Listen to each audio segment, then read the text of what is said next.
Allahumma salli wa sallim wa barik ala sayyidina Muhammadin amma ba'du. Teman-teman yang dirahmati Allah, alhamdulillah malam hari ini kita diberi nikmat oleh Allah ya, bisa berkumpul, bisa bersilaturahmi, sekaligus juga bisa menunaikan salah satu kewajiban kita, yaitu menuntut ilmu agama. Kita berharap kepada Allah, mudah-mudahan apa yang kita pelajari malam hari ini jadi ilmu yang bermanfaat, sekaligus jadi tambahan amal ibadah kita di akhirat. Amin ya rabbal alamin. Salawat dan salam kita sampaikan kepada Nabi Muhammad sallallahu alaihi wasallam beserta keluarga dan juga para sahabatnya, dengan harapan dan doa mudah-mudahan kita termasuk orang yang mendapatkan syafaat Rasul sallallahu alaihi wasallam di hari kiamat nanti. Amin ya rabbal alamin. Teman-teman yang dirahmati Allah, kita lanjutkan apa yang kita baca dari kitab Safinatun Najah karangan Syekh Salim bin Sumair Al-Hadrami. Kita masuk pada bab baru, yaitu fasal tentang syarat sah salat. Qala al-musannifu rahimahullahu ta'ala wa nafa'ana bihi wa bi'ulumihi fid daraini amin ya rabbal alamin. Faslun syurutus salati thamaniyah. Syarat sah salat itu ada 8. Kebanyakan ulama mazhab Syafi'i wabil khusus itu syarat sah salat itu ada 5. Nanti kita jelasin kenapa di sini ada 8 gitu. Jadi kebanyakannya ulama Syafi'i, yang lain dalam kitab-kitab yang lain itu menyebutkan syarat sah salat itu ada 5. Kalau di sini ada 8. Jadi ada 3 tambahan syarat yang merupakan syarat itu diperdebatkan oleh ulama apa masuknya kepada syarat atau bukan gitu. Tapi di sini 8. Nah, tapi sebelumnya teman-teman yang dirahmati Allah, di pertemuan yang lalu kita bahas tentang uzur dan di dalamnya kita singgung tentang syarat wajib. Nah, bedanya syarat wajib sama syarat sah. Syarat wajib ini perkara yang membuat orang wajib melaksanakan sholat. Begitu. Jadi ketika datang waktu sholat, kalau dia terpenuhi dalam dirinya syarat-syarat wajib sholat, maka dia berdosa kalau tidak sholat. Begitu. Jadi ini mukaddimah untuk orang datang kepada sholat, yaitu apakah dia wajib apa enggak. Maka terpenuhi dulu syarat wajib. Kalau terpenuhi syarat wajib, maka dia wajib itu mengerjakan sholat. Nah, ketika sholat itu dikerjakan, agar sholatnya sah di mata syariat, menggugurkan kewajibannya, sholat itu harus memenuhi syarat sah sholat. Begitu. Syarat sah sholat. Jadi syarat wajib itu syarat yang mewajibkan, syarat sah itu standar sah atau tidak sahnya sholat. Jadi sudah lewat itu syarat wajib, masuk dia kepada sholat, sholatnya sah apa enggak? Syarat sahnya dulu terpenuhi. Nah, syarat sah itu sesuatu yang harus kedudukannya sama seperti rukun. Rukun sholat itu takbiratul ihram, baca surat al-fatihah, ruku. Ini sama-sama dari sisi kesamaannya sama-sama harus dilakukan. Tapi syarat satu menjadi didahulukan pembahasannya karena memang syaratnya harus dipersiapkan sebelum sholat ibadah itu dikerjakan. Jadi sebelum sholat itu dikerjakan, syarat sah ini harus sudah siap. Makanya walaupun sama-sama harus, tapi urutan keharusan syarat sah ini lebih dulu. Dan yang juga membedakan syarat sah dengan rukun, syarat sah ini selalu ada sepanjang ibadah. Berbeda dengan rukun. Rukun sholat itu hanya, rukun itu teknis. dia dilakukan hanya ketika waktunya. Setelah rukun dilaksanakan, artinya setelah satu rukun dilaksanakan, dia pindah ke rukun selanjutnya. Sedangkan syarat sah sholat harus ada dari mulai awal sholat, bahkan sebelum sholat, sampai selesai sholat. Contoh, rukun sholat itu baca Al-Fatihah. Maka ketika orang sudah baca Al-Fatihah, ya sudah. Rukun Al-Fatihah sudah dilaksanakan, maka lanjut kepada rukun selanjutnya, yaitu ruku misalnya. Begitu. Sedangkan syarat sah sholat, itu keberadaannya itu tidak boleh terputus. Dia harus ada, terus-terusan sepanjang sholat. Contohnya ngadep kiblat.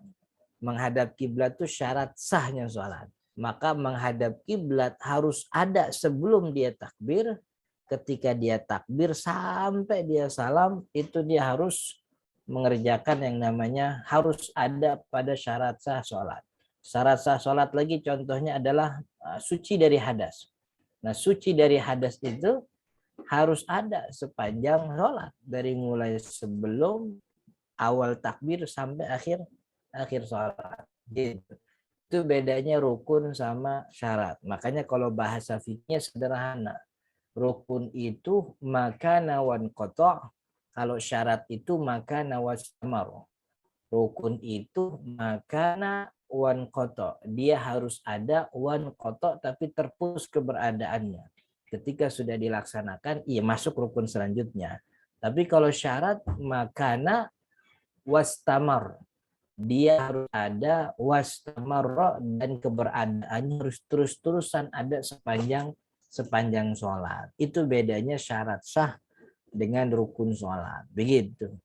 Atau lebih sederhananya syarat, walaupun kurang tepat juga ya. Ada orang mengatakan syarat sah sholat itu persiapan sholat. Satu sisi ya benar bahwa memang sebelum sholat dilaksanakan syarat itu harus sudah terpenuhi gitu. Tapi syarat sah sholat itu dituntut tidak hanya pada persiapan, tapi sepanjang sholat kan syaratnya harus tetap ada gitu. Jadi ibaratnya itu syarat sah itu adalah meja begitu. Sedangkan sholat adalah teknis yang dikerjakan di atas meja. Kalau mejanya nggak ada, teknis sholatnya jadi nggak bisa. Orang kalau mau nulis di atas meja, ya mejanya harus ada. Kalau mejanya nggak ada, dia nggak bisa nulis. Orang kalau mau sholat, mau baca Fatihah, takbir, ruku, harus ada syaratnya. Kalau syaratnya tidak ada, maka tidak tidak sah sholatnya. Begitu. Itu kira-kira agak ribet emang. Jadi mudah-mudahan bisa paham. Jadi memahami ibadah secara sistematis. Artinya sesuai dengan sistem bagaimana ibadah itu diperintahkan gitu. Jadi tidak hanya mengambil hadis A, hadis B, hadis C gitu. Ya justru teknis-teknis ini atau bahasa ini jutlak. Ini kan namanya jutlak ya. Jutlak itu petunjuk pelaksanaan. Jadi petunjuk pelaksanaan itu dinomorin 1 sampai 8 itu juga kan nyomotnya dari hadis Nabi juga gitu. Jadi hadis-hadis itu ikut. Jadi kan hukum syariat itu kan bukan cuma jurisprudensi. Jurisprudensi itu kan sifatnya tuntutan. Sholat wajib, puasa wajib, minum khamr haram gitu. Itu salah satu. Tapi hukum syariat itu selain taklif, selain jurisprudensi, itu juga ada namanya hukum wad'i. Hukum wad'i, saya nggak tahu terjemah bahasa Inggris. Wad'i itu syariat menjelaskan tentang sebab hukum, syarat hukum, kemudian penghalang ibadah, begitu, dan juga pembatal ibadah dan seterusnya itu. Ya ini syarat ini bagian daripada hukum wad'i gitu. Jutlak bahasa Indonesianya itu petunjuk pelaksanaan. Mudah-mudahan paham. Syurutus sholati tsamaniyah, syarat sah salat kata Syekh Salim bin Sumer ada 8.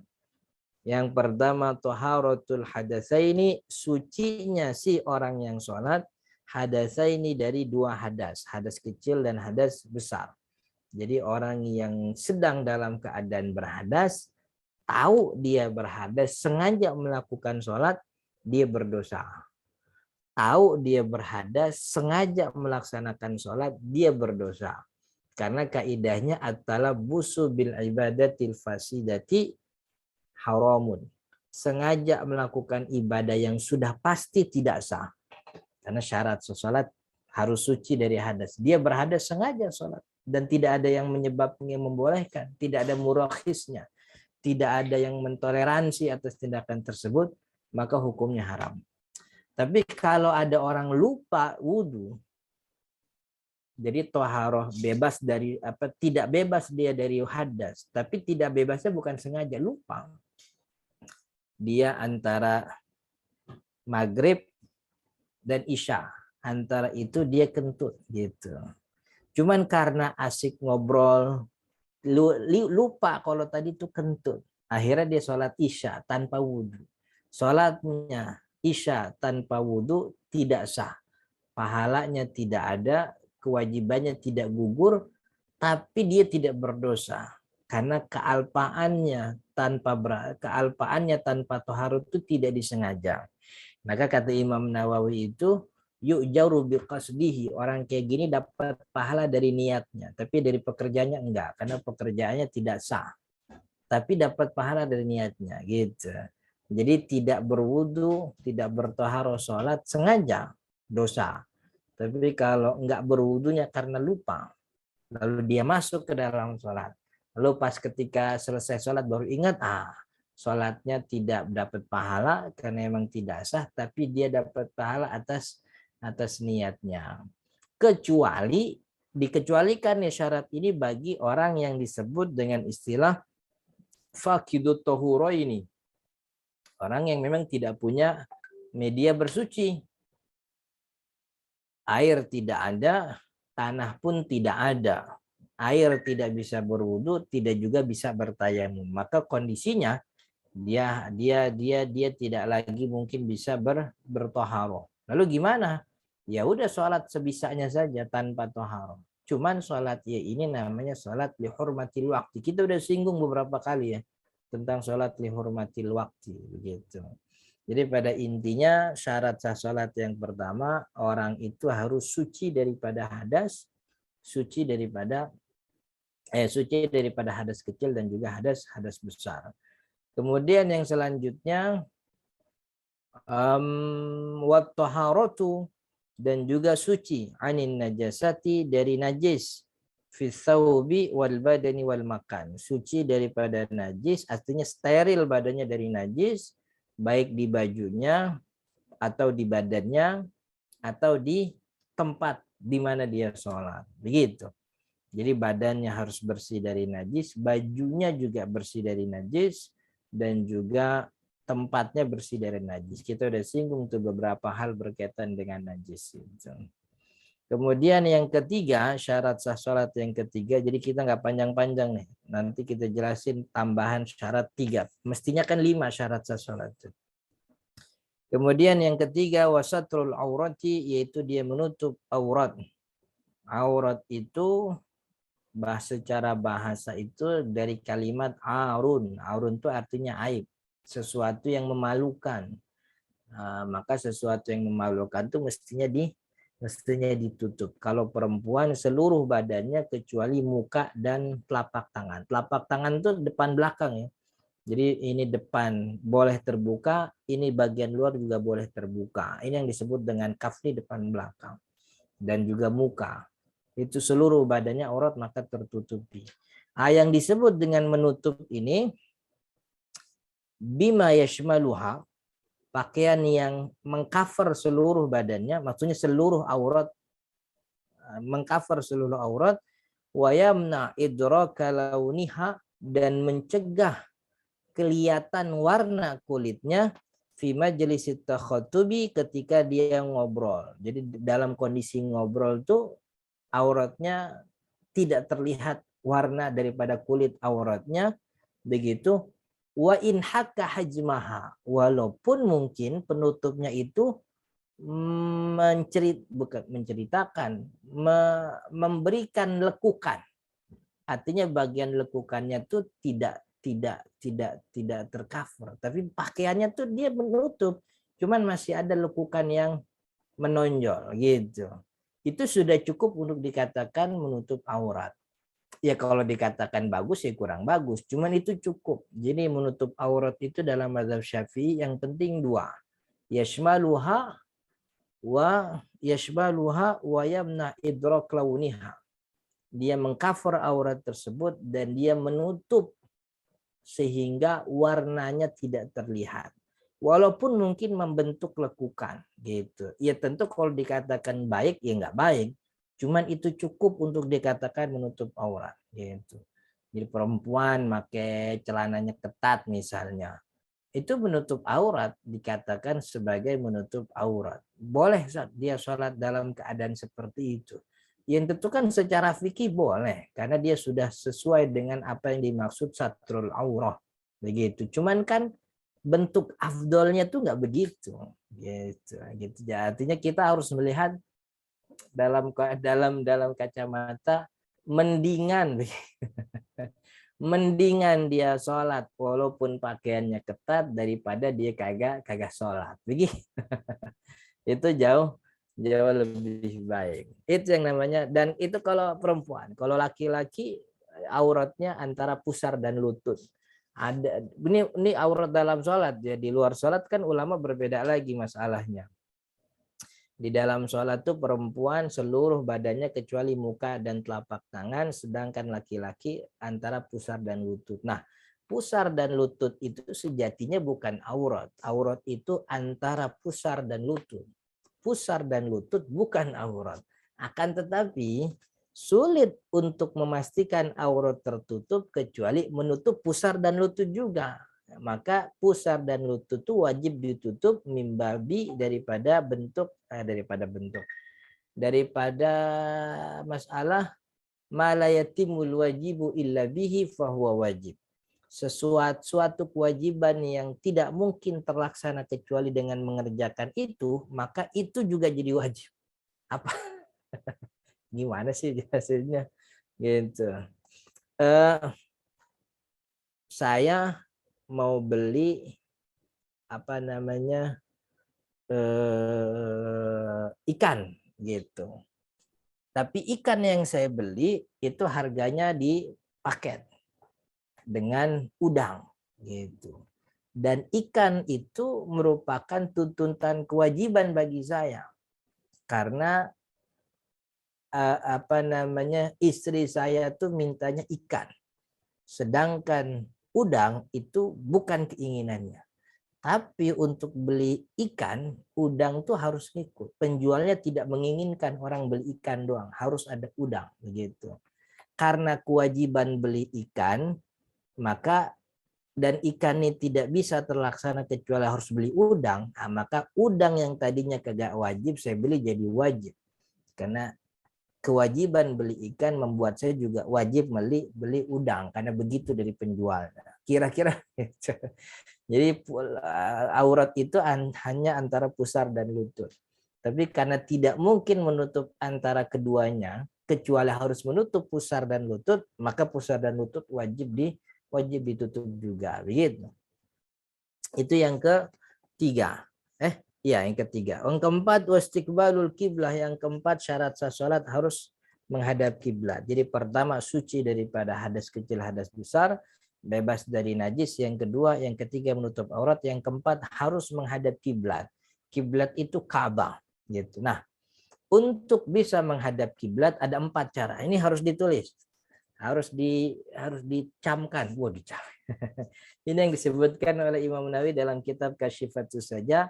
Orang untuk dapat menghadap kiblat itu ada 4 caranya. Dan kita harus mengikuti 4 cara ini. Yang pertama harus dengan melihat Ka'bah. Harus dengan melihat Ka'bah. Kalau tidak bisa melihat Ka'bah, karena posisi kita jauh misalnya, atau posisi kita di luar Masjidil Haram, atau bahkan di Indonesia, maka cara yang kedua, minta informasi atau mendapat informasi dari orang yang pertama, orang yang melihat Ka'bah. Jadi pertama caranya ngelihat Ka'bah langsung, atau yang kedua dapat informasi, dapat kabar dari orang yang langsung melihat Ka'bah. Cara yang kedua. Jadi ngikutin gitu. Dan yang ngasih tahu bahwa dia memang benar orang lihat Ka'bah haruslah orang yang adil, orang emang rajin ibadah, bukan orang yang pernah meninggalkan kewajiban atau malah bermaksiat. Kalau nomor satu nggak bisa, nomor dua juga nggak ketemu. Kita nggak dapat kabar dari orang yang langsung melihat Ka'bah. Maka cara yang ketiga adalah berijtihad. Bagaimana berijtihad? Berijtihad dengan melihat posisi bintang, termasuk matahari. Itu bentuk istihad paling optimal, yaitu melihat posisi bintang dan matahari. Dan istihad paling rendah, level istihad mencari kiblat paling rendah itu dengan arah angin.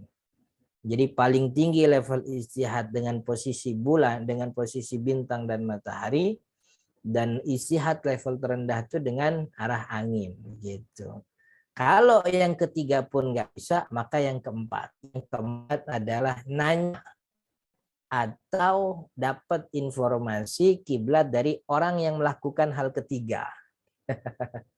Jadi yang pertama ngadep kiblat langsung, yang kedua dapat informasi langsung dari orang pertama yang ngadep kiblat.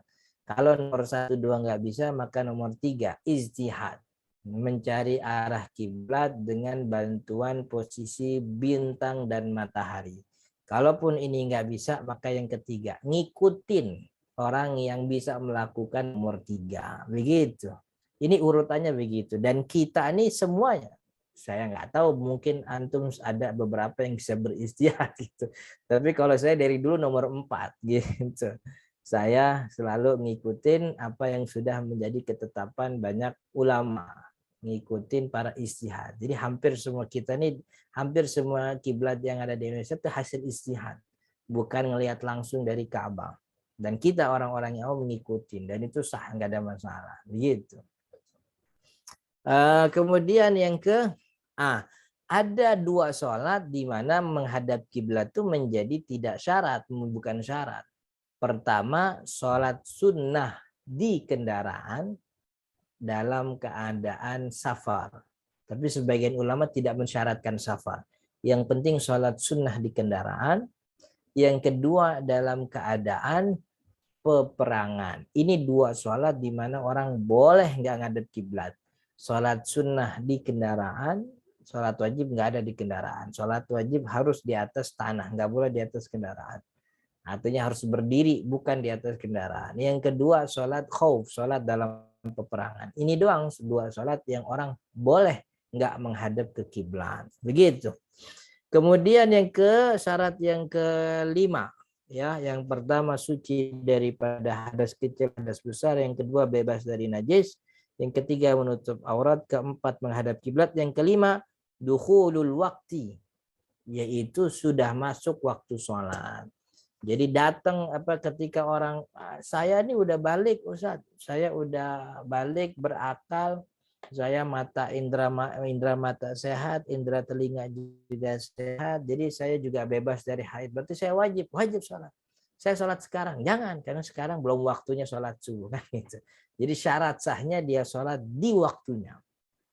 Dia sholat di waktunya. Maka ketika datang waktunya, baru dia boleh sholat. Sebelum waktunya dia belum boleh sholat. Kalaupun sholat sunnah, maka sholat sunnah di waktunya, dalam arti itu bukan waktu terlarang. Kan gitu. Kalau sholat sunnah kan waktunya kapan aja boleh. Dengan catatan bukan waktu terlarang. Begitu. Kemudian yang ke-6. Nah yang ke-6, 6, 7, 8 ini syarat yang diperdebatkan. Artinya 1 sampai 5 nih oke. Bahkan ulama mencukupkan 5 syarat ini. Ini tambahan Syekh Salim. Tapi tambahannya saya suka nih. Al ilmu bi fardiyatiha. Yang ke-6 yaitu syarat sah salat al ilmu bi fardiyatiha, dia yakin bahwa salat itu wajib. Jadi ketika dia takbir Allahu Akbar, entah itu sholat zuhur, sholat asar, itu ketika takbir itu dan sepanjang sholat dia harus meyakini bahwa sholat yang dikerjakan itu memang wajib. Ilmu bifardiyatiha. Ilmu ini apa namanya? nomor 6 ini Ya, artinya Ustaz. salah. Oh, apa Ustaz harusnya Ustaz? Maaf. Meyakini kewajiban sholat. Oh, nomor 6 berarti meyakini Nah, kewajiban sholat. meyakini kewajiban sholat begitu. Bukan itu nomor 6 yang di sini, harusnya nomor 7 gitu. Oke, oke. Oke. Nomor 6 meyakini kewajiban sholat gitu ya Ustaz ya. Meyakini bahwa sholat yang dikerjakan itu memang sholat wajib, sholat fardu wajib. Jadi tidak boleh orang sholat hatinya tidak yakin kalau sholat itu enggak. Orang gila kan itu. Dia ngerjain sesuatu yang dia tidak yakini sebagai kewajiban. Itu kan on namanya. Dan dalam itu sebenarnya ini kenapa diperdebatkan teman-teman yang dirahmati. Maksudnya diperdebatkan kenapa nomor syarat 6 nih cuman Syekh Salim doang. Ulama-ulama lain itu tidak memasukkan sebagai syarat. Ini 6 ini masuk ke dalam niat sebenarnya.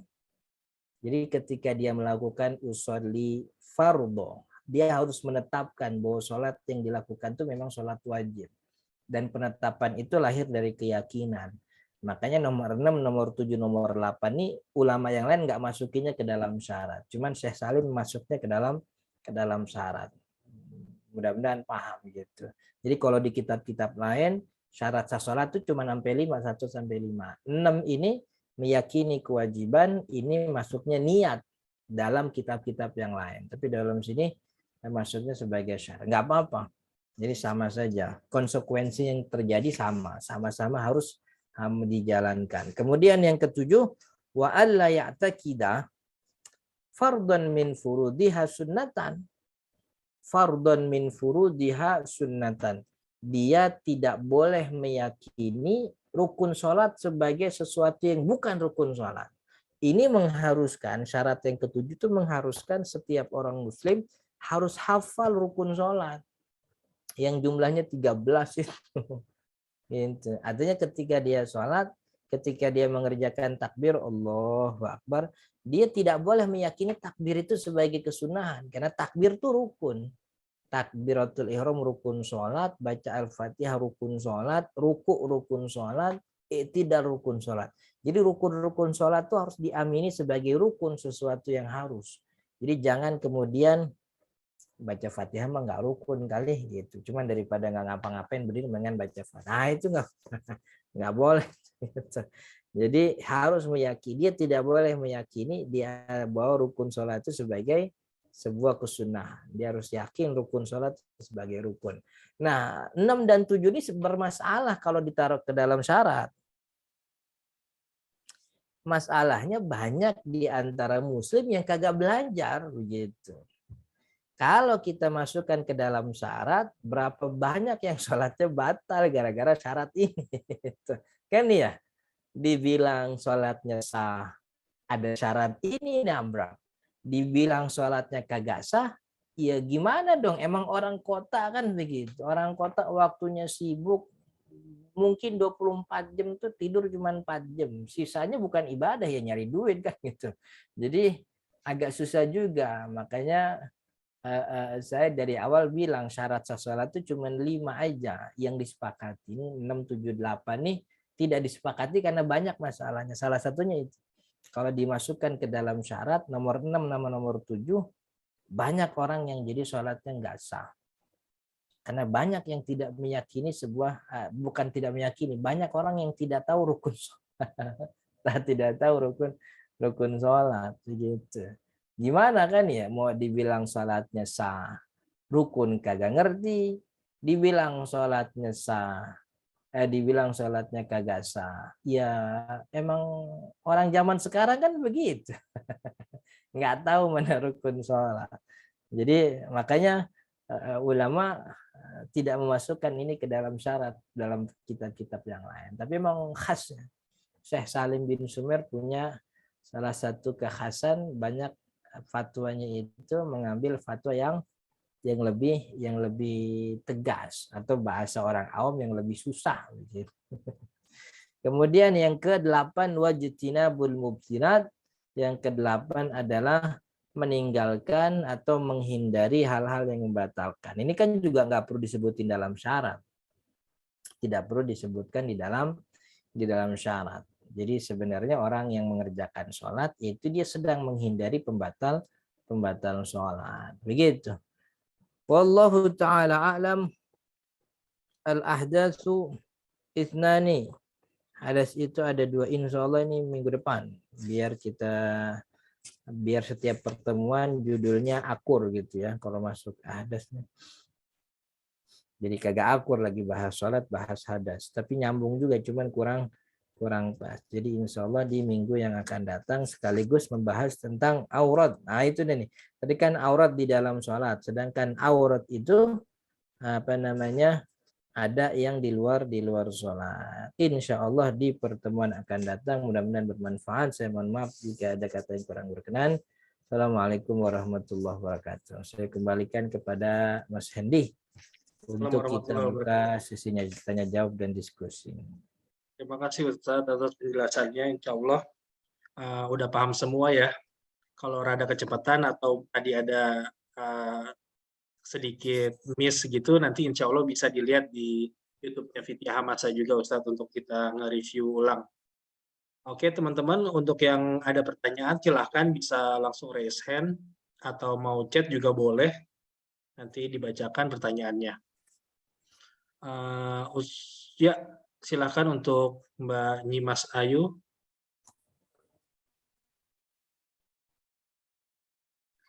Assalamualaikum warahmatullahi wabarakatuh, Pak Ustadz. Assalamualaikum warahmatullahi wabarakatuh.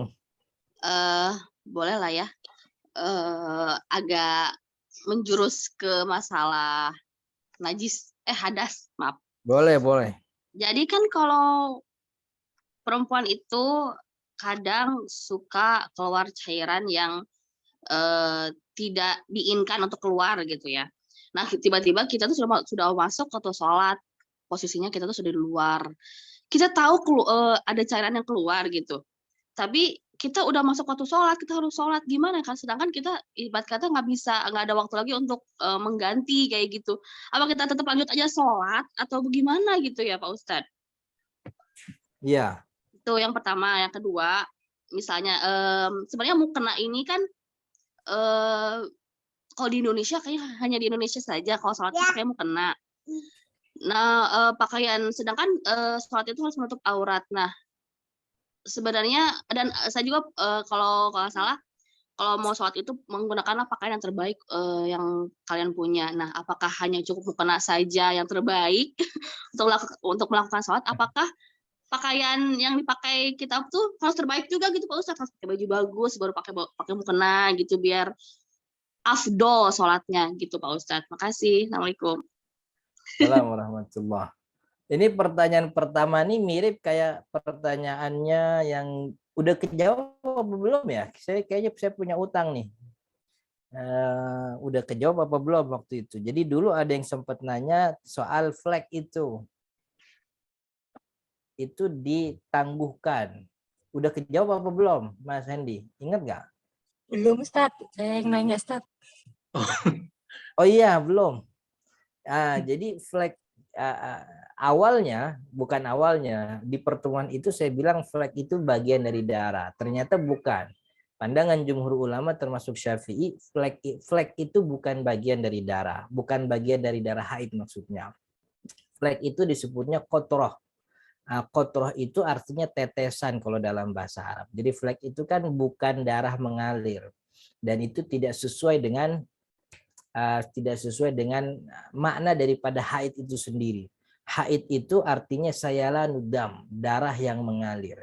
Maka flag itu tidak masuk dalam kategori darah, baik itu darah haid atau darah yang lain. Jadi pada intinya flag itu namanya qatrah. Qatrah itu bukan bagian daripada. Itu yang pertama, secara bahasa flag itu tidak sesuai dengan makna bahasanya haid. Haid itu secara bahasa maknanya sayalanudam.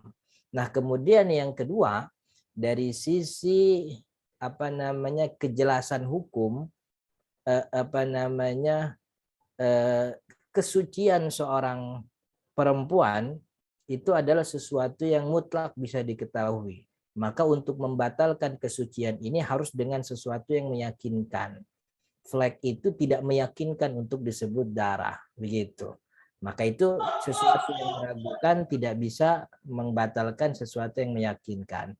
Kemudian yang ketiga, dari sisi kehati-hatian bahwa kalau flek kita hukumi sebagai darah haid, justru membuat kita jadi kagak ibadah.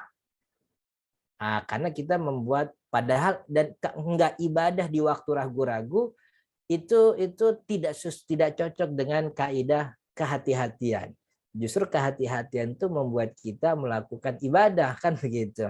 Makanya flek itu, kotrah itu tidak dikategorikan sebagai darah. Maka itu juga tadi, ini mudah-mudahan cukup jawaban yang tadi. Maka itu tadi pertanyaan pertama, kalau dapat darah dan darahnya mengalir, ya udah nggak usah sholat. Berarti waktu sholat itu, sholat untuk sholat ini dia tidak perlu melaksanakan karena memang sudah darah. Tapi kalau darah yang ada di kemaluannya itu cuman kotroh, tetesan atau flek itu diabaikan karena itu bukan darah mengalir, dia harus tetap sholat. Kalau memang darahnya mengalir, artinya itu darah haid, maka dia tidak perlu sholat. Maka sholatnya diganti nanti ketika selesai masa haidnya. Tergantung ya, kata ulama itu tergantung. Nih, contoh, zuhur jam 12.00. Contoh, zuhur jam 12.00. Dari masuk waktu zuhur sampai melaksanakan sholat itu kan ada persiapan. Dari mulai bersih-bersih, kemudian berwudu, sampai kemudian mengganti pakaian yang menutup aurat.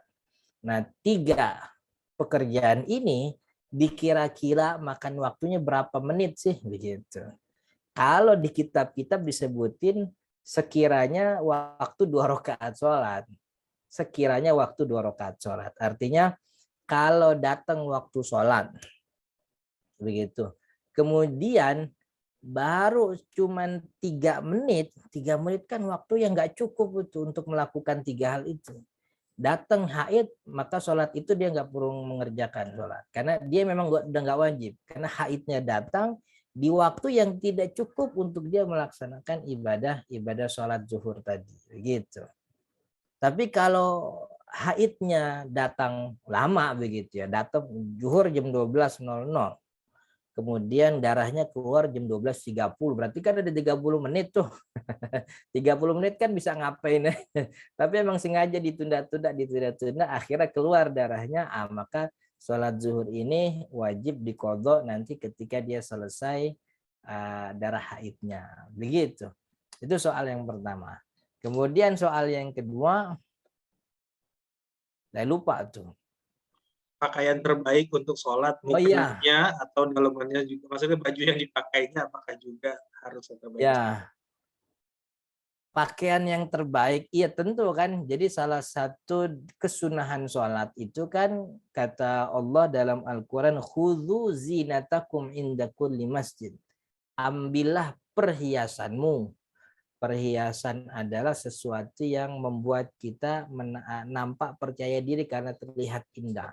Jadi maksud ulama ketika ingin melakukan sholat, pakailah pakaian yang engkau merasa indah dengan pakaian tersebut. Tentukan pakaian terbaik gitu. Nah tentu pakaian terbaik itu kan urutan pertama dia harus nutup aurat.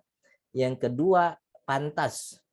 1 nutup aurat, yang kedua pantas. Baru yang ketiga cari merek yang terbaik begitu. Tapi itu nomor 3. Yang pertama nutup aurat dulu, kemudian dia pantas. Bagus nutup aurat. Tapi kalau gambarnya Upin Ipin, padahal dia anak laki-laki umur 40 tahun kan nggak pantas itu. Itu betul nutup aurat, tapi dia tidak pantas. Jadi pakaian terbaik itu menutup aurat, kemudian pantas, kemudian baru tuh soal merek, keindahan, model dan seterusnya. Begitu. Jadi iya memang kalau kita di Indonesia terbiasa, perempuan-perempuan terbiasa pakai mukena. Karena pakaian itulah yang sesuai dengan standar menutup aurat dengan optimal. Tidak hanya menutup aurat, tidak hanya menghalangi warna kulit terlihat, tapi dia betul-betul membuat aurat tertutup, warnanya tidak terlihat, lekukan tubuhnya pun terhalangi, dan melakukan ibadah sholatnya dengan renggang. kagak risih begitu.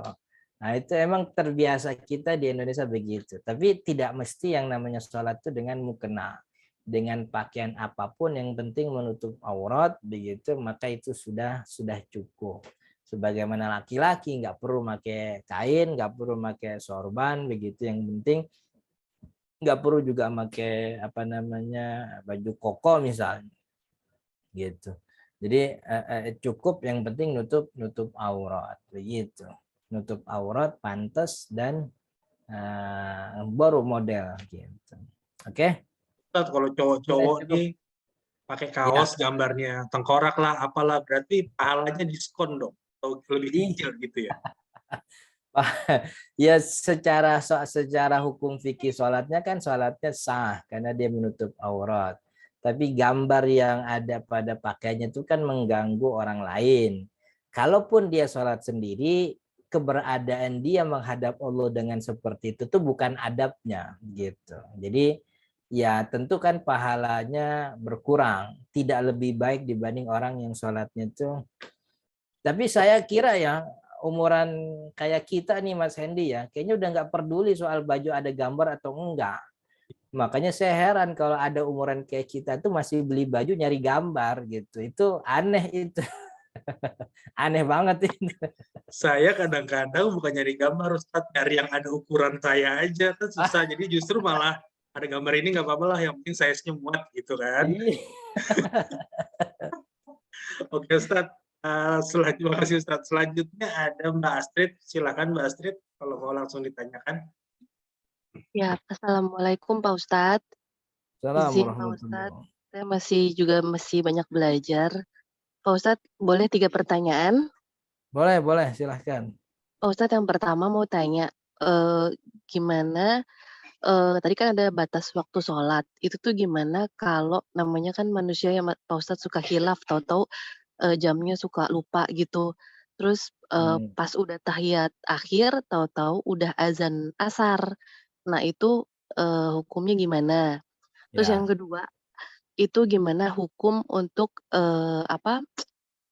surat tertentu yang dibaca, berulang setelah Al-Fatihah, terutama di 2 ayat pertama 2 rakaat pertama gitu. Itu yang kedua.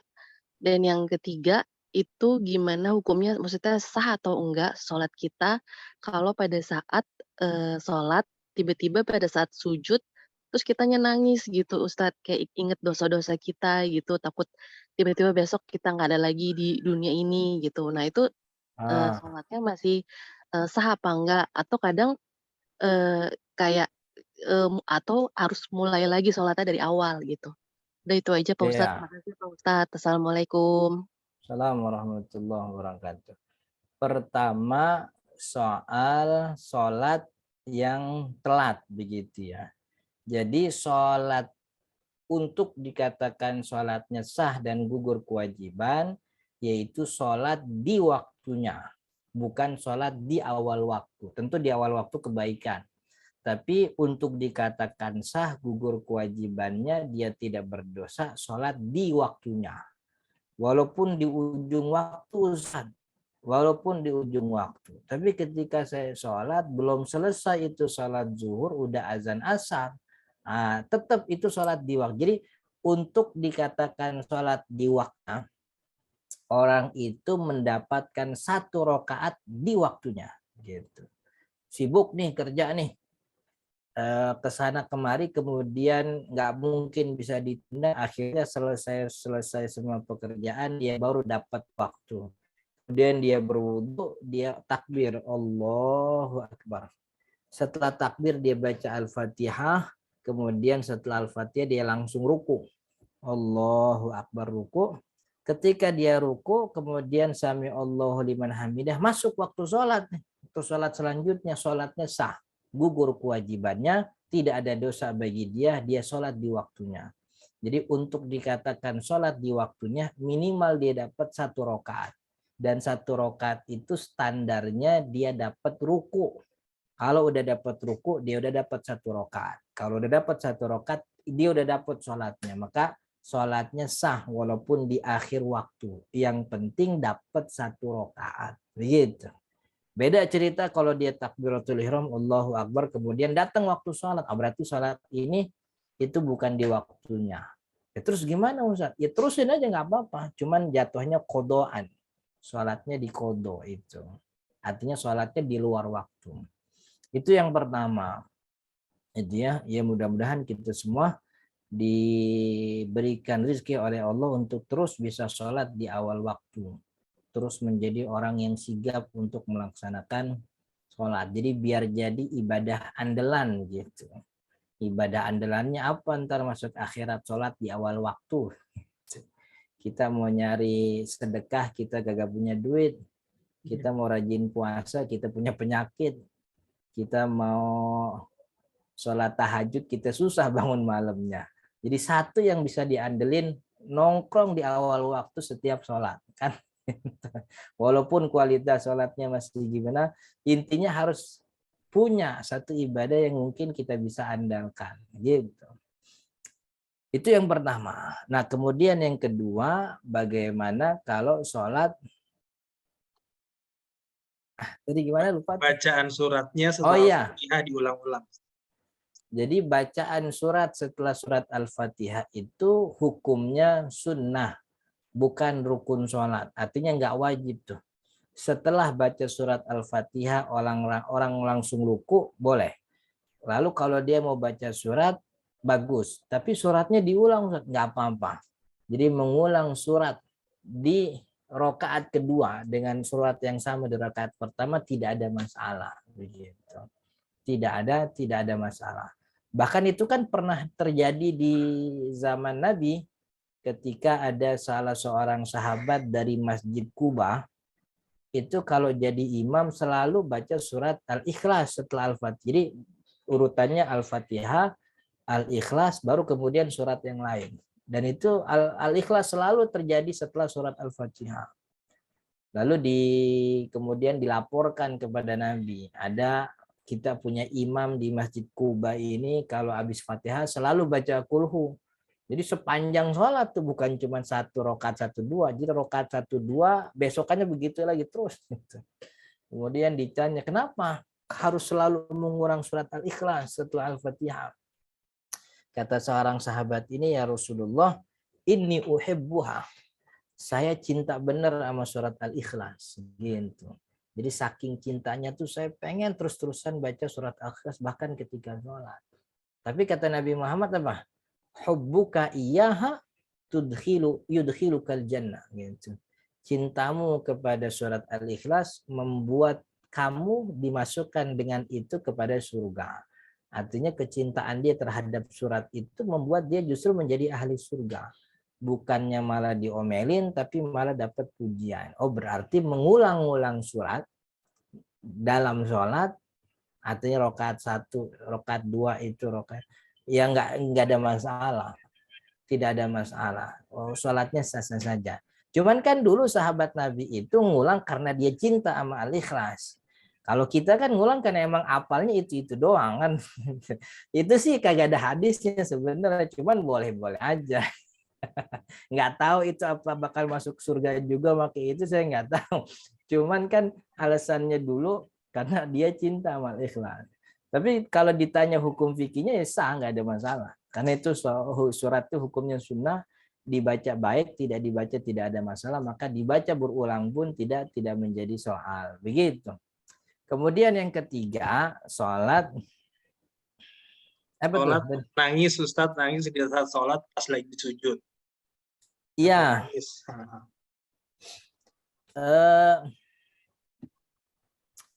Kalau dalam pandangan mazhab Asy-Syafi'i, menangis di dalam sholat itu tidak diperkenankan.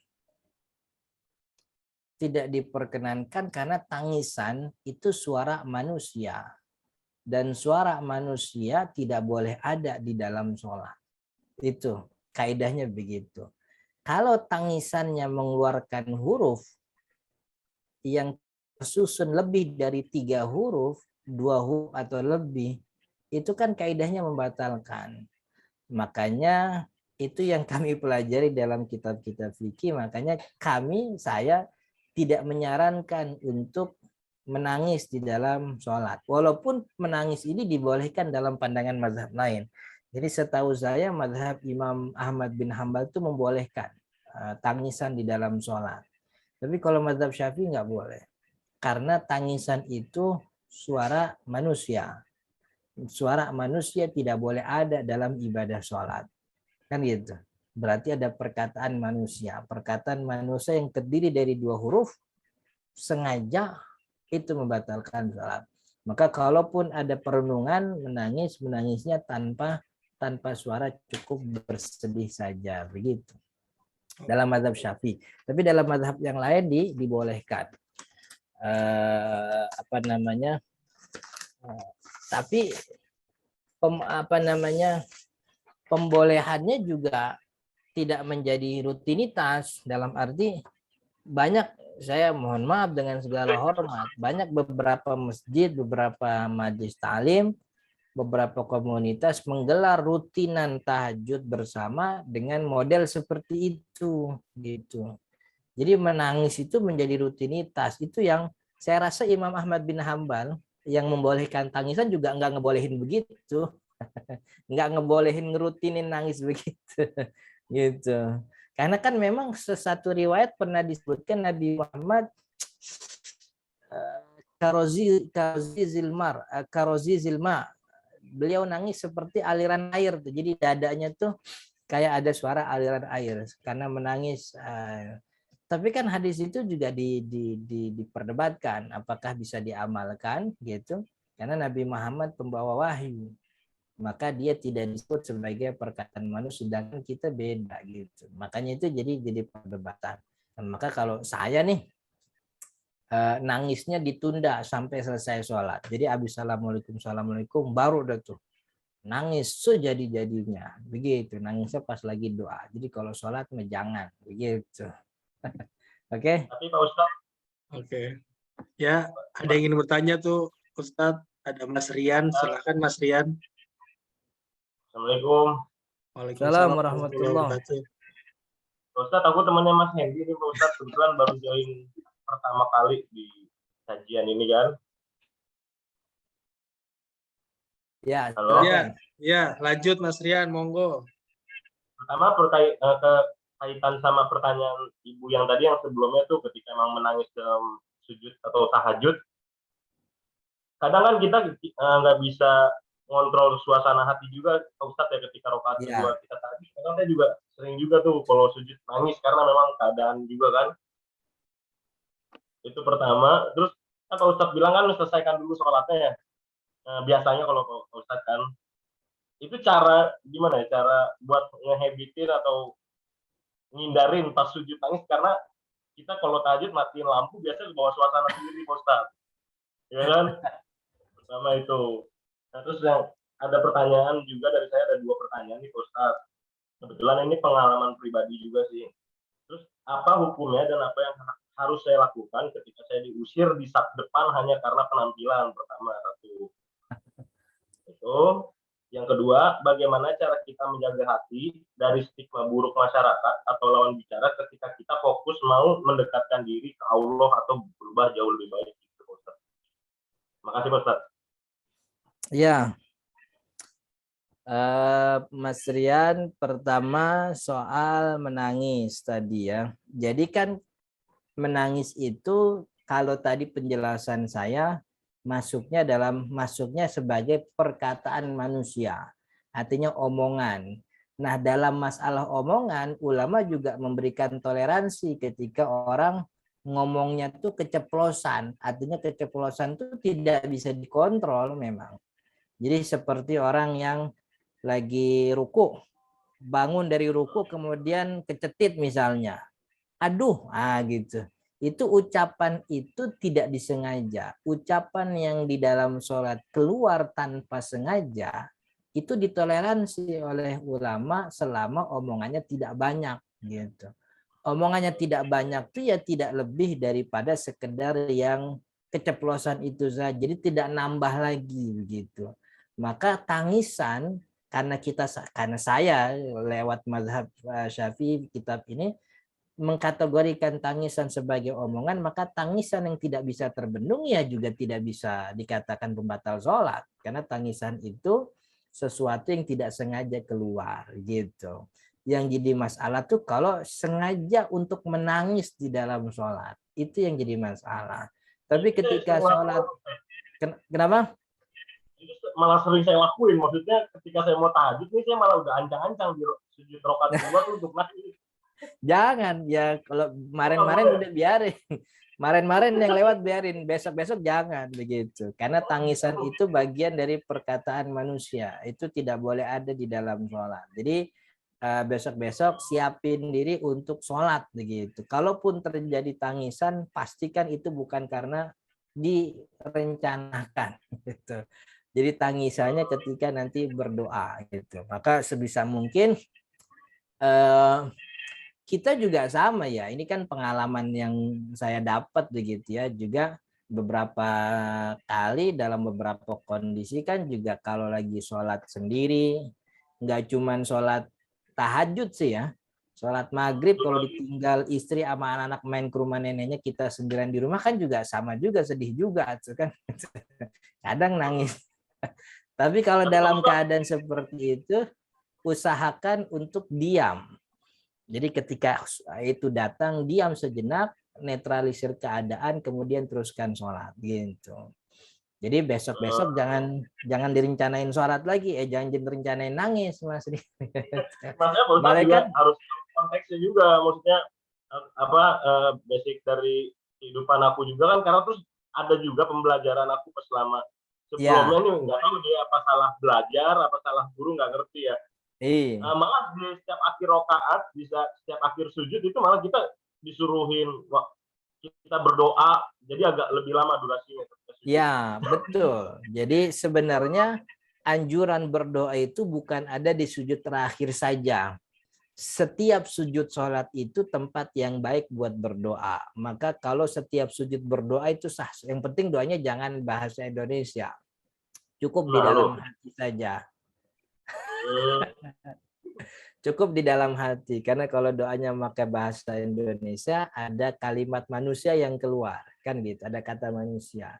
Cuman kan memang guru-guru kita mengambil posisi terakhir agar lebih panjang waktunya, artinya tidak mengganggu keterurutan sholat. Takutnya kalau kelamaan di sujud pertama udah langsung doa, takutnya habis bangun dia lupa ini rakaat berapa kan gitu. Iya, benar. Makanya ambilnya makanya anjurannya di sujud terakhir aja begitu. Walaupun sejatinya doa itu bagus di setiap sujud. Nah, kemudian soal yang kedua, Mas Rian. Kenapa? Iya Pak Ustadz, benar. Aku pernah ngalamin soal perkara. Jadi 4 rakaat kedua aku sholat, sama waktu itu sholat isya kan. Di rakaat kedua itu aku malah doa, pas lagi jadi imam lagi. Nah pas rakaat ketiga aku assalamualaikum. Jadi cuman yang lain ngingetin kan, astagfirullah. Aku gimana Pak Ustadz? Iya, sholat Mas Rian ya lupa, kurang 1 rakaat ya, tinggal kalau emang betulan salam ya setelah salam sholat lagi 1 rakaat begitu. Kemudian pertanyaan tadi ya yang kedua itu memang ujian Pak Mas Rian. Jadi ahasiban nasu ayyutraku ayyaqulu amanna wa hum la yuftanun. Apakah orang-orang muslim itu mengira kalau mereka bilang saya beriman kemudian tidak diuji? Yaitu memang ujian. Salah satu ujian kita bahasa anak sekarang, ujian hijrah, ya pandangan masyarakat itu belum sepenuhnya peduli. Dalam arti belum bisa mengakui orang-orang dengan penampilan seperti itu. Dan justru itu bagian daripada ibadah kita. Ibadah kita bagian daripada bersabar. Sabar itu kan bagian daripada ibadah. Dan salah satu ciri orang bertaubat itu yang disebutkan oleh Nabi Muhammad adalah memperbanyak husnudzon kepada sesama makhluk, lebih-lebih kepada Allah. Maka ketika diperlakukan tidak sesuai dengan keinginan, yang harus dikedepankan tuh husnudzon gitu. Husnudzon. Jangan-jangan emang mereka nggak tahu, jangan-jangan mereka tahunya ya begitu. Jadi itu bagian daripada ujian. Mudah-mudahan dengan ujian itu makin menambah keimanan sekaligus jadi pelajaran. Oh, berarti masyarakat sini tidak begitu menyukai penampilan seperti, kalau gitu besok aneh harus pakai sarung deh, pakai baju koko deh biar dapat sop depan gitu. Jadi bukannya memaksa orang untuk mengakui keberadaan kita, tapi kitanya yang harus pintar untuk beradaptasi. Memang masyarakat sini nih kalau penampilan begini nih mereka kurang suka nih. Kalau gitu besok walaupun mungkin belum pakai kain nih, susah bajunya nyarinya juga maksudnya belum punya. Kalau gitu minimal pakai peci dulu gitu. Pakai peci juga masih kurang, kalau gitu ganti kemeja, jangan pakai kaos. Kayaknya kemeja juga nggak cukup nih. Celananya ganti celana bahan gitu biar jadi kita yang beradaptasi gitu. Jadi kan salah satu ciri orang tobat kan begitu. Dia memperbanyak, selain dia memperbanyak husnudzon agar dia lebih sibuk dengan aibnya sendiri, yang kedua tuh dia mengganti penampilan. Memang itu salah satu ciri orang bertobat. Jadi memperbanyak husnudzon, kemudian sibuk dengan aib, kemudian dia menambah ilmu dan juga mengganti penampilan gitu. Ya pelan-pelan aja. Pelan-pelan aja. Awalnya ya ganti pecinya dulu begitu.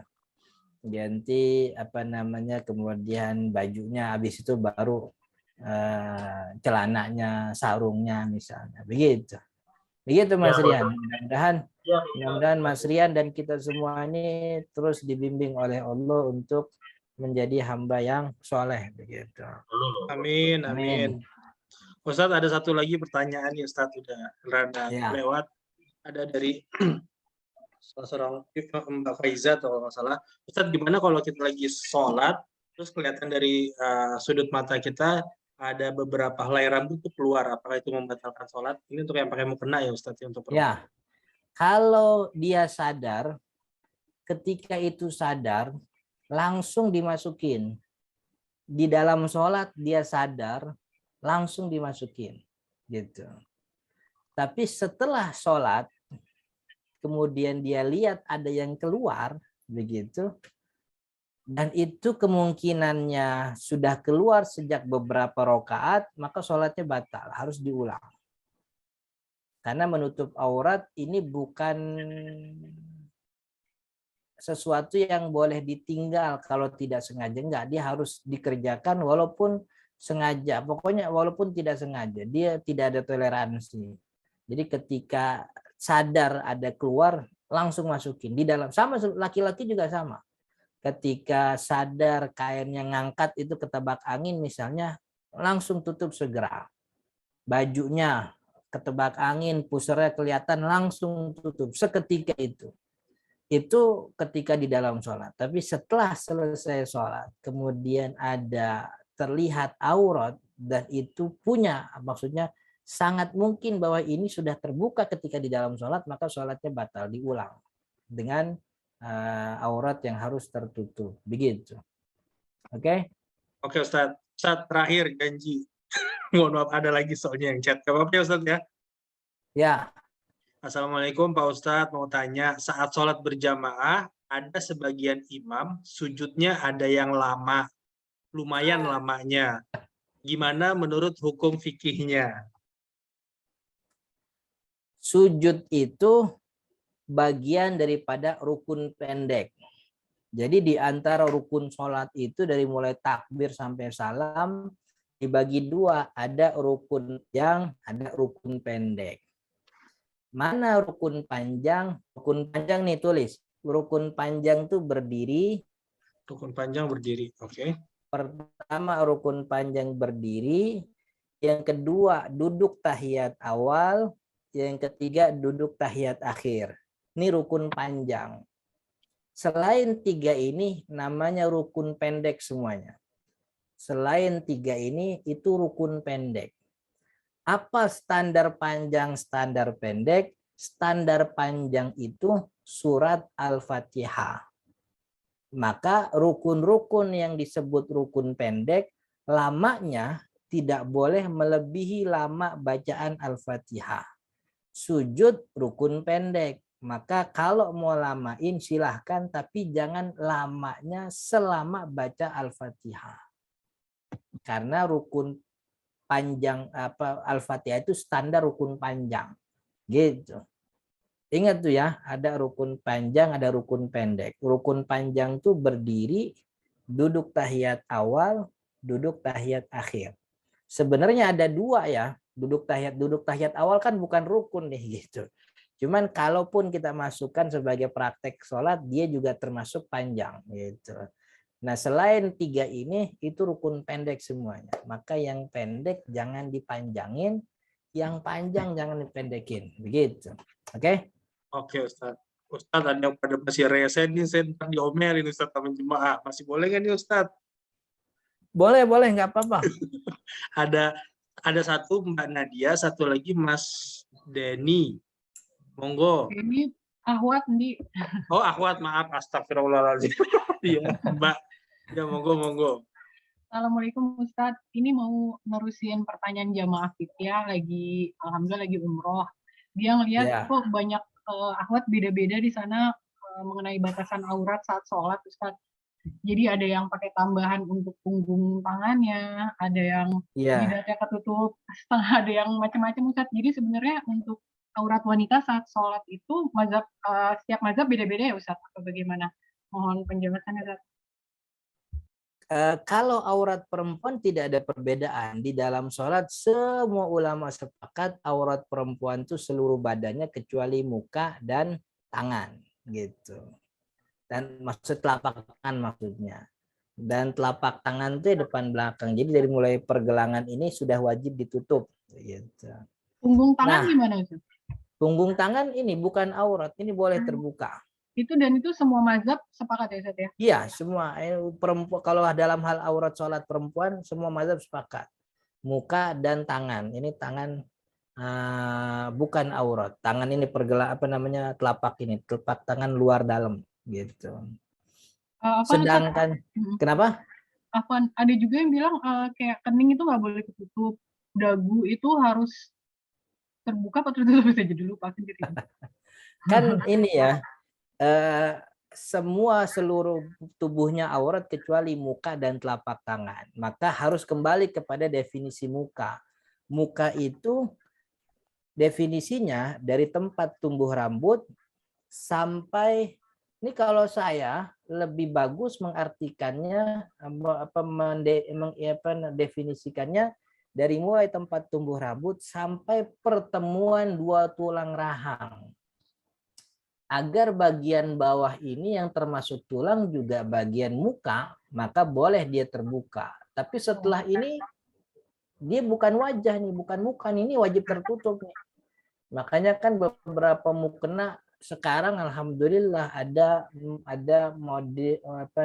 model yang tambahan ciputnya di sini ya, tambahan. Nah, gitu. Ini untuk mengakomodasi jangan sampai ini terbuka. Karena yang muka itu tempat tumbuh rambut sampai pertemuan dua tulang rahang. Jadi tulang rahang gitu. Nah, kalau lebarnya kan dari mulai kuping ketemu kuping. Ya ini muka ini. Gitu. Maka bagian ini boleh terbuka. Selain ini tidak boleh terbuka. Begitu. Baik Ustaz, jazakallah khairan katsir. Iya, Mbak Denny Prahastari. Ini suaminya Mas. Oh, Mas Olo. Ustaz, nanya Ustaz, kan kadang kalau orang sujud tuh suka ada yang celengannya kelihatan gitu Ustaz.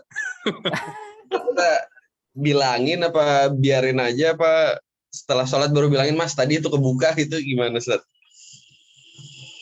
Saya juga agak bingung tuh ya. Yang pastikan itu membatalkan sholat sebenarnya. Dan ya mesti dibilangin begitu. Mas, mohon maaf tadi ininya kebuka begitu. Cuman kan dengan gaya, dengan cara yang tidak membuat dia terkesan malu. Jadi cukup dibilangin, ya memang wajib, kan itu bagian daripada sesuatu yang membatalkan ibadahnya. Orang yang tahu kalau ibadahnya batal ya ditegur, Mas itu auratnya kebuka itu belakang. Jadi ya gimana dong, ya sholatnya diulangin lah, tutup pakai kain begitu. Memang kadang tuh ya kita sering segan karena posisi, lebih-lebih posisi strata sosial kita. Mungkin orang yang seperti itu lebih tinggi, atau mungkin kalau mungkin orang yang kenal dan itu lebih rendah, atau mungkin orang kita kenal nggak ada masalah. Yang jadi masalah memang orang tidak kenal. Maka sebisa mungkin memberitahunya dengan cara yang tidak membuatnya malu begitu. Oke? Ustaz. Jadi kewajiban buat kita ngasih tahu gitu, Ustaz. Iya. Jadi kewajiban. Oke. Siap. Gimana Mas Olo? Sudah jelas? Cukup, Mas Hendy. Terima kasih. Sama-sama Mas Olo. Terima kasih Ustadz. Mohon maaf nih mundur sedikit dari waktu yang biasa saja kita tentukan. Semoga semua ilmu Ustadz bermanfaat bagi kita terus dan selalu diberkahi ilmu-ilmunya. Sebelum kita tutup, boleh minta tolong untuk kita dipimpin untuk doa bersama untuk kelancaran. Kita baca Al-Fatihah, mudah-mudahan keluarga kita, orang tua, kerabat, guru-guru kita diberikan keluasan rezeki oleh Allah, diberikan umur yang panjang, kemudian badan yang sehat, urusannya kemudian digampangkan, termasuk kita yang hadir di sini. Mudah-mudahan diberikan istiqomah oleh Allah, terus punya semangat untuk mengaji ilmu agama. Dan teman-teman yang sedang dalam keadaan sakit, mudah-mudahan diberi kesembuhan oleh Allah, yang kekurangan diberikan kecukupan, yang sedang kesusahan diberikan jalan keluar oleh Allah Subhanahu wa taala. Al-Fatihah. A'udzubillahi minasyaitonirrajim. Bismillahirrahmanirrahim. Alhamdulillahirabbil alamin. Arrahmanirrahim. Maliki yaumiddin. Iyyaka na'budu wa iyyaka nasta'in. Ihdinas siratal mustaqim. Siratal ladzina an'amta 'alaihim ghairil maghdubi 'alaihim waladdallin. Amin. Allahumma shalli 'ala sayyidina Muhammad wa 'ala ali sayyidina Muhammad. Allahumma ighfir lana dzunubana ولوالدينا وارحمهم كما ربونا صغارا اللهم انفعنا بما علمتنا وعلمنا ما ينفعنا وارزقنا علما نافعا وارزقنا فهما صحيحا في الدين يا رب العالمين اللهم اجعل جمعنا هذا جمعا مرحوما واجعل تفرقنا من بعد هذا تفرقا معصوما وصلى الله على سيدنا محمد وعلى اله وصحبه وسلم والحمد لله رب العالمين. Saya mohon pamit Mas Hendy ya dan teman-teman. Assalamualaikum. Silakan Ustaz. Waalaikumsalam warahmatullahi wabarakatuh. Terima kasih. Alhamdulillah teman-teman sudah selesai berakhir kajian kita hari ini kitab Safinatun Najah. Jangan lupa setiap Rabu pukul 8 insya Allah akan selalu hadir bersama dengan Ustadz Zarkasi untuk pembahasan kitab Safinatun Najah sampai akhir insya Allah. Mohon doanya supaya nanti kita nih sudah khatam kitab fikih tersimpel. Harusnya sih ini kita udah pelajarin dari SD kali ya. Tapi nggak ada kata telat untuk belajar. Insya Allah terus. Semoga ilmu kita diberkahi. Dan jangan lupa untuk yang mau berpartisipasi dalam program dakwah Fitiah Hamasa. Salah satunya juga dalam program kajian rutin semingguan Safinatun Najah. Bisa langsung scan QR code yang ada di screen Anda. Bisa langsung scan, nanti bisa untuk menyumbangkan beberapa rezeki yang telah Allah berikan. Insya Allah, terima kasih semuanya teman-teman, jemaah. Kita tutup dengan doa kifaratul majlis. Subhanakallahumma bihamdik asyhadu an la ilaha illa anta astaghfiruka wa atubu ilaik. Assalamualaikum warahmatullahi wabarakatuh. Waalaikumsalam.